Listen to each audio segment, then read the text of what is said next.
Here are 3 well-known quotes from Marcus Aurelius' Meditations. 1. The universe is change, our life is what our thoughts make it. This quote highlights the Stoic belief that individuals have control over their own thoughts and attitudes, and that these thoughts shape our perception of the world and our own lives. It encourages individuals to focus on their own thoughts and to be mindful of how they perceive the world around them. 1. You have power over your mind, not outside events.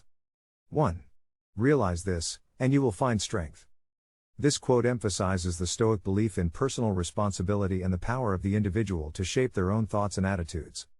It encourages individuals to take control of their own minds and emotions, and to find strength in the face of challenges and adversity. 1. If you are distressed by anything external, the pain is not due to the thing itself, but to your estimate of it, and this you have the power to revoke at any moment. This quote highlights the Stoic belief that our own thoughts and attitudes shape our perception of the world and that we have the power to change our perspective. It encourages individuals to take control of their thoughts and to change their perspective in order to reduce distress and find peace. These quotes reflect the Stoic philosophy that Marcus Aurelius practiced. They are still widely read and studied today and are still considered to be very relevant for personal development and for understanding the Stoic philosophy.